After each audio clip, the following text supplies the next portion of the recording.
13 gathered in the lamplight,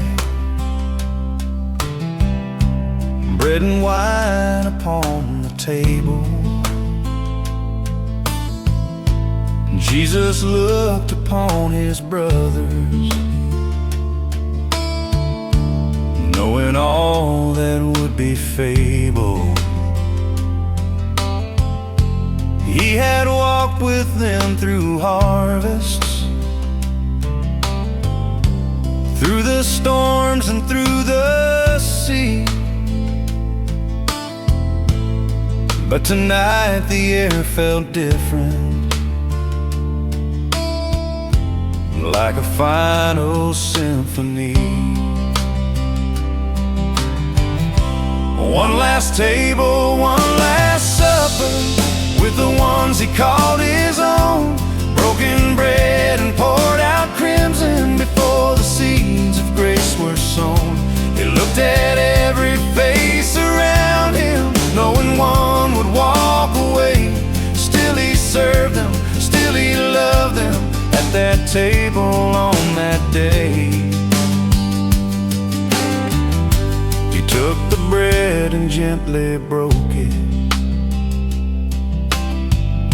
This is my body given for you.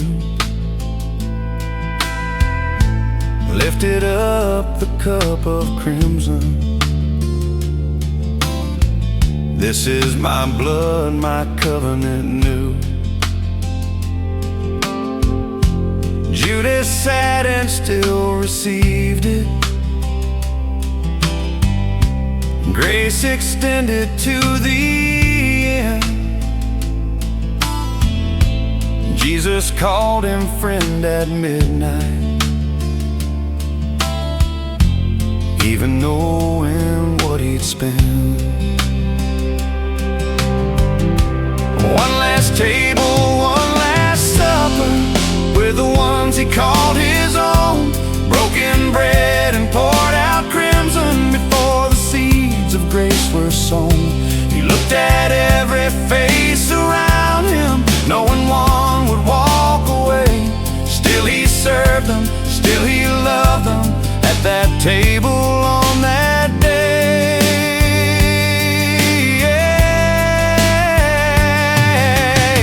He knelt down and washed their feet. The king became the servant's role. Not a throne but a towel around him, pouring love into each soul. Peter said, "You'll never wash me." Jesus said, "Then you're not mine." Love that kneels is love that conquers. Love that breaks is love divine. When the supper cloth was folded and the last hymn filled the room, 12 walked out into the darkness, Jesus walking toward his tomb. But he said, "Do this in memory.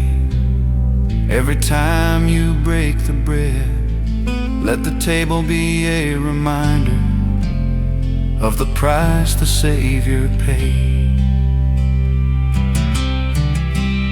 Every table, every supper, every time we break the bread, is the echo of that evening. Every word the Savior said, broken bread and poured out crimson, still resounding through the years. At the table